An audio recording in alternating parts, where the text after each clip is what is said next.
Сары челек дүйнөнүн ар бир бурчунан келген туристтердин эң жакшы көргөн каттамы. Татнагай болгон Кыргызстандын эң кооз жери Сары челекке келип, ушун менен ушул табиятын сонун кучагында турабыз. Тоо коюнундагы сары челек быйылда эс алуучуларга бай. Азыркы сезондун бир айында эле 12 миңдей эс алуучу келген. Сары челек көлү тереңдиги боюнча Орто Азияда 3-чү, Кыргызстанда Ысык көлдөн кийинки 2-чи орунда турат. Жаратылыш кооздугун көрүүгө ашыккандар өлкөнүн бардык аймагынан, ошондой эле дүйнөнүн булуң бурчунан атайын келишет. Бияк кооздук экен да, өзгөчө башкача экен. Анан көл деле башкача. Бирок көл менен сары челектин мындай кооздугу бир эле. Анан болгону миякта сууга түшкөнгө тыюу салынат экен. Мектеп жамааты келди. Азыр мугалимдер бардык эс алууда. Канча мугалим келдиңиздер азыр? Биз азыр 17 мугалим келдик. Алыс жер үчүн бир бустукка ылайык келдик. Ата мектеп коллективи чоң.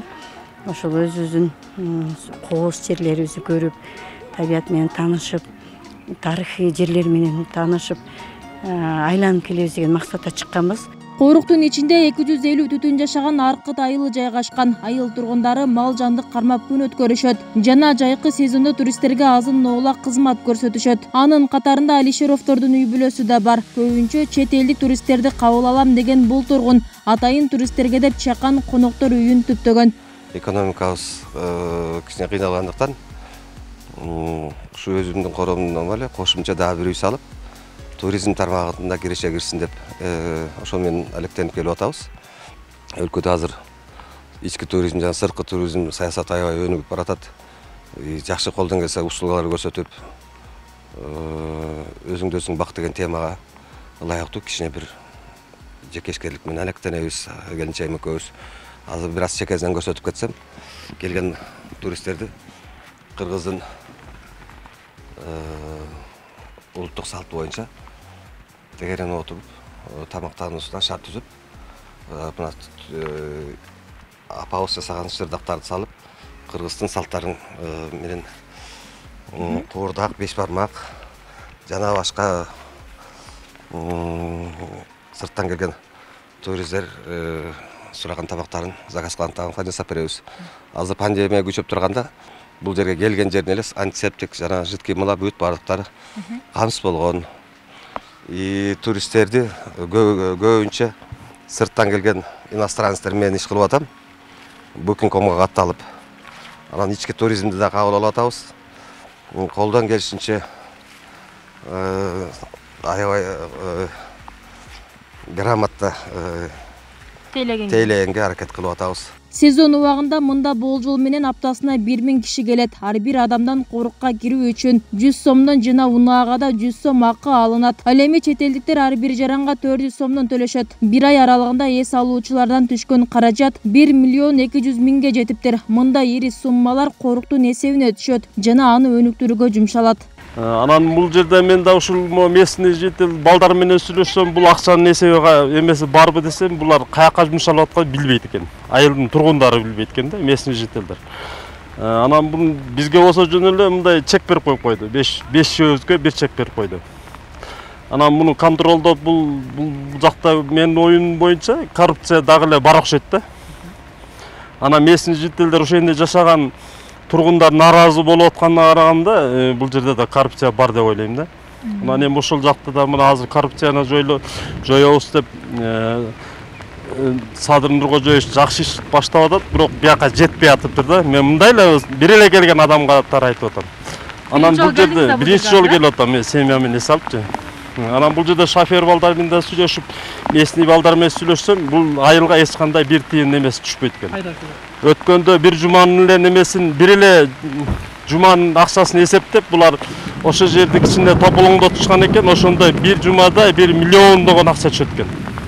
Өздөрү ошо постко туруп, кирген чыккан машиналердин эсебин алып, бир эле жуманыкын алышкан, 2 жуманыкын алышкан экен да. Ошол жерде эме контролдоп коелу эмесин десе, ошо миллиондогон акча түшөт экен дейт. Бул жерде азыр туристтердин келген саны азыркы бүгүнкү мен көргөнүм аз эле деп атат бул балдар. Аз дегенде эле азыр бул жерде бир 100дөн ашык киши жүрөт. Машиналерди көргүлө караш, канча машина токтоп турат. Бир жанга 100 сомдон алса, машинеге 100 сомдон алса, элестеттик эле бул акча каяка түшүп атат. эсеп учету жок да, значит бул жерде коррупция бар деп ойлойм. Сары челек деген бул жалпы Кыргызстандын эл эс ала турган жай да бул жер. Курорттун зона болгондон кийин биз ушуга суктарып карачы, не деген природа.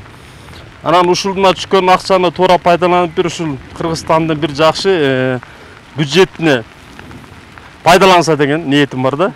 Жакшы экенин каалайм. Анан бирок ушу мынагу эз алып кичине отура турган жерин жакшы кылбаптыр. Ушул жерди жасап койбоптур. Мындан 10 жыл мурда келип көргөм мен шуну. Андан кийин эле келдим. Дагы эле эчтер Дайла ошол болуп атат. Мына отурушум. Бул өзгөчө кургоодогу аймак болгондуктан эс алуучуларга чектөөлөр бар. Сууга түшүүгө, балык уулоого да толук тыюу салынган. Таштанды таштап ызычуу салууга такыр уруксат жок. Анан коруктун ичине саат 15:00дөн кийин кирүүгө мүмкүн эмес. Коруктун жетекчиси эс алуучулардан түшкөн каражаттын жумшалышы боюнча буларды айтат. Коруктан түшкөн акчаны былтыр пандемия болуп аз болуп калды. Быйыл азыр 1 айга июнь ичинде. Бизде сезон 3 ай болот. Июнь, июль, август. Азыр 1 айга 1 миллион 200 миң түшүрүп атабыз. Азыр биздин өзүбүздүн эме боюнча, аракетибиз боюнча, биздин прогноз боюнча 4 миллион мыңдан нарак бераны чыгарабыз деген доходубузда оюбуз бар. Эми ал эмне иштейт эле? Ал корукка түшкөн акча, мисалы үчүн биздин спецсчетко түшөт. Спецсчеттон биз Минфинден качан Минфин смета ачып берсе, анан ошону биздин коруктун керегине иштетебиз. Коруктун керегине иштеткен эмне? Сиздерге 1-2 жолу пример айтып берем. Мына былтыр 200-300 канча миңге стол алып келдик, бир 30 столба элге ушул жеке. Коруктун жумушуна анан бир жагы айылга биз бир нерсе кылар да, биз кат жазабыз. Департамент бар, сурайбыз. Биздин спецсчеттон айылга муну кылсак болобу? Болбойбу депчи. Анан ошондой нюанстар бар да. Биз баардык нерсени макулдашып, агенттик бар, департамент бар, макулдашып иш жасайбыз да. Өзүбүз эле чечип жүргөнгө келе туура келбей калат. Бир жагы азыр айылда мектепке бир нерсе алып берейин десем, мектеп биздин баланста эмес. Ушул жактары бар да. Баланста жок нерсе менен алып келип эртең ага бир акча коротуп койсоң, соттук палата келет. Келет, муну сен мыйзамсыз не жумшадың деп кара бизди кыйнап, бизди төлөтүшү мүмкүн да. Ушул жактары бар. Анан коруктун негизинен эмнелерге тыюу салынган да? Анан ким көзөмөлдөйт? Ошол учурда мына көлдүн айланасында от жакканга мүмкүн эмес да. Жок. Бирок шашлык бышырып, мындай от жаккандарына көп болуп да өзүбүз дагы. Анан ким көзөмөлдөйт аларды? Айыппул барбаларга кандай жаза? Буларда мындай, закон опыты деп коет, охрана природной территория мыйзам боюнча. Ал боюнча мисалы үчүн коруктун аймагында мал жайууга, чөп чабууга, коруктун положениясында бизде отурганга уруксат жок. Биз ал жерге мисалы шарт түзгөнгө да мүмкүнчүлүгүбүз жок. Себеби мыйзам жол бербейт ага. Биз ал жерге мисалы үчүн багы 5-6 сөрү турат. Эми элдер келгенде эс алып кетсин деген эле баг. Адамгерчилик вариантта жерге отуруп. Негизи алда мындай тыюу салынган. Мүмкүн эмес. Коруктун администрациясы билдиргендей, быйылкы сезондо түшкөн каражат 4 миллионго жетет деп болжоп жатышат. Сары челек коругу 1979-жылы ЮНЕСКО тарабынан биосфералык коруктардын эл аралык тармагына киргизилген. Коруктун аймагында кызыл китепке кирген жаныбарлар байырлап, 900гө жакын өсүмдүк өсөт. Көлдүн суусун ичүүгө болот, себеби ага эриген мөңгүнүн суусу куюлат. Андан Кожо Ата дарыясы агып чыгат. Үбүсара Орозалиева, Руслан Калматов, 7 канал, Жалал Абад.